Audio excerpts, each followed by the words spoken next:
ambulance! Call an ambulance! But not for me! Get ready to fly! 527 ready for departure.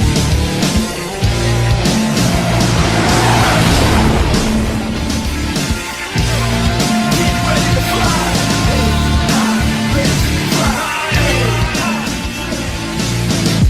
Good morning, afternoon, and evening, ladies and gentlemen. I set it up. You know what? I set it up, but I'm like, I don't need it. I don't need it for this to convey the emotion on my face right now. The Winnipeg Jets are the best team in the fucking league. Not hyperbole, factual. We have the numbers to support it. Oh my God, what a day, what a day, what a day. You know what, I woke up and I knew what day it was. It was day that the Jets were going to get first place in the league. And I thought about it, but I'm like, well, you know, it's not going to mean much because the Rangers are going to get a win. And something gets like, stop it. That's bullshit talk. We don't have that here. We don't have that here. Welcome. If this is your first time tuning in, normally I record in front of there. But today is a special day. I don't have as many reactions today because I was out. I watched this game while it happened, though. I listened on my radio in the car. I watched this game. Oh, Jesus Christ. I watched this game at the bowling alley that I was at. By the way, your boy put up generational numbers. There was a moment. There is a moment where I'm bowling.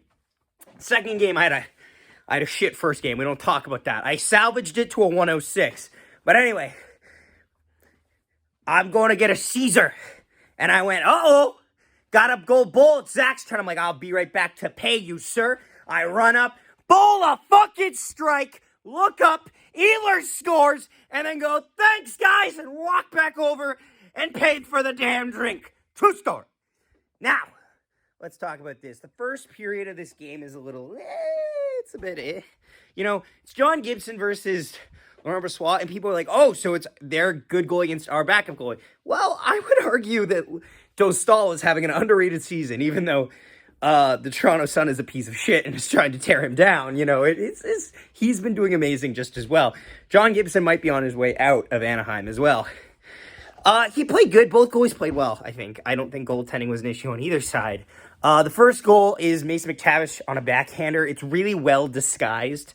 I don't really fault Brossoit for it. It happens. We go to the second period. A lot of good hockey, honestly. I didn't have it. Actually, I do need to talk about this first. Props on the officiating for actually calling an embellishment penalty. Like, that was borderline. Like, no. No. We're not doing that. Second period. Well, let's turn this freaking loud dehumidifier off. There we go. I'll dehumidify later. Second period, Jets come out running. They finally get their first line to control the zone. And once the first line takes over, that puck's in the net. You just feel it coming. Ehlers walks in, wires it, and scores. Ehlers likes scoring a lot against the Anaheim Ducks. Just a weird statistic I've seen. Seems like he's always scoring against the Ducks or getting points on them, so good for him. It's 1-1 going into the third period. Before we go any further, what time is it? Moose Watch!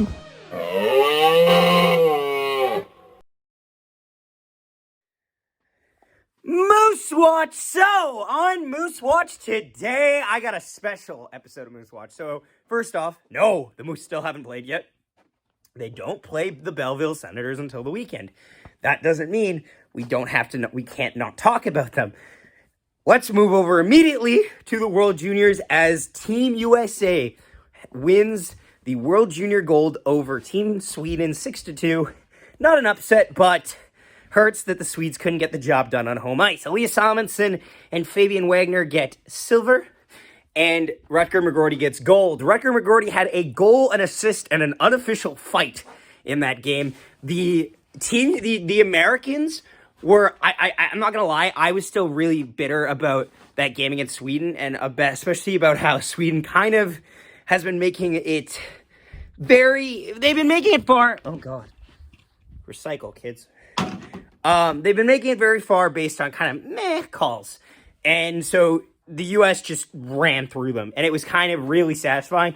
Also, Rutger Mcgroarty is a fucking rock star. Dude laid out a monster hit. Absolutely flattened a dude, point blank. I infuriated the crowd, doesn't matter. Rutger also got an assist on the game opening goal for the Americans, and was the final nail in the coffin on an empty netter, and he celebrated like he damn well deserved it, and yes, he fucking did. Also, they had to pretty much kick him and everyone else out, so he was like waiting in the hallway to get back in. Honestly, I can't stress this enough. Do not trade him away, Kevin. Kevin, you can... Chaz Lucius is fair game. You don't touch Brad. I don't want you to touch Chibrikov, and you cannot touch Rutger. They need to be your guys. But no, it was spectacular, honestly. I'm so happy for him. Honestly, if there was going to be a year that Team USA won, I'm glad it's with a Winnipeg Jets prospect on it. But yeah, that's pretty much it. But that was Mouse Watch! So, third period. What hero rises from the ashes? Nate fucking Schmidt on a rush chance. Slammy to Smitty. Connects and just blows it past John Gibson. Later in the period, Cole Perfetti adds to the lead, gets it to 3-1, and then the Jets absolutely cocoon around Laurent Brossoit. LB really deserved this game, honestly. I really want to stress it up. LB has not been a bad goaltender at all. LB has been what you want in a backup goalie. He's made some incredible saves, like a couple saves he made in the third period tonight, and he's also just been Mr. Reliable. He hasn't tried to be a rock star, but he keeps you in games that you deserve to be in. And honestly, he's an upgrade from David Riddick last year. I think I can comfortably say that. I other than maybe his first game, I don't think there's a game that stands out to me that I was like, you know what? We could have got farther without him. And that's really good to see, honestly. They're like a dark horse pick for the William M. Jennings at this point, I'd say, even. Although I don't know if Brossoit would get enough games to qualify. Anyway, but no, it was a great performance. Jets hold on. They have a very strong penalty kill at the end of the game where they just run it down. They just grind it down. Love to see it. And the Jets win, and they're first in the league. Before we go any further, here are some Miss Manitoban moments. We don't have the pre-intro yet. We'll have it on the weekend. It's going to be pretty unhinged. I'm going back to the forest to record it, and it's about Professional Women's Hockey League. I wonder what he's going to say. Will it be proper? We don't know yet. I've been advised by my friends that it's a little unhinged. Anyway, honestly, one game tonight between PWHL, Toronto, and New York. In New York this time. Toronto lost to New York 4-0 in the first game. They get their win back tonight. Also, Kristen Campbell, the Manitoban goaltender, got the first ever win for Team Toronto. Corrine Schroeder, who got the shutout for Team New York, wasn't playing today. I was like, okay. Watched the game. Honestly, really fun. It was a back and forth game. I will say this. I think New York kind of got jobbed. I don't like... They disallowed the go-ahead goal by New York and say that it was... I think it's... They said she blew the whistle. The whistle is late.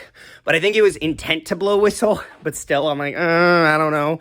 Also, we got our first shorthanded goal, which means in the PWHL, if you didn't know this, when a shorthanded goal is scored, it is a penalty kill. It kills the penalty. Your guy gets to get out of the box, which I think is a really cool system. Also, the win-loss record is a 3-point system. 3 for a regulation win, 2 for an overtime win, 1 for an overtime loss, and 0 for just losing. I like that system. They can't do it in the NHL because of the records and stuff, but I like it. Yeah, also, here are the lovely highlights that I took. Sealed off nicely by Levy. Another shot from Nurse. Loose puck in front, they score! Natalie Spooner right in front. It's a power play goal to tie it. Is want to put it away. We see that they have so much net front presence. They have that pressure. They set up really well on the points, and then it's a shot, and then just... Toronto has shown they are dangerous when shorthanded, and here they come again on the rush. It's Comfer. Let's see if Levy has it. Comfer takes a shot. Save, they score! The penalty is over. We've got our first shorthanded goal. I mean, it's impossible at that point. Shorthanded. You see Comfort come in. The playmaker, if ever we've seen one. There she is on the top. See, honestly, women's hockey can be so fun to watch, especially when they have a league to insulate it, and so far I've been very happy with that. That's my thoughts on that. That has been the Miss Manitoban Moments. Now, 3 stars of the game. Number 1, I'm throwing a fucking bone. Nate Schmidt, here you go, buddy. Game-winning goal, I gotta give it to him. 2nd star, Laurent Brossois. 3rd star, Nikolai Ehlers. Honorable mention, once again, it feels like I'm saying this all the time, but Vladislav Nemestikov. A stellar 2-way forward right now. Looks amazing out there. Thank you so much for watching, guys. Please subscribe and leave a like. We're so close to 1,570 subscribers, which is nuts. We've been on a bit of a heater here, thanks to your guys' support. We'll see you next time, which will be in a couple days, when we play the Arizona Coyotes. Nikolai Ehlers chips it through, gets around!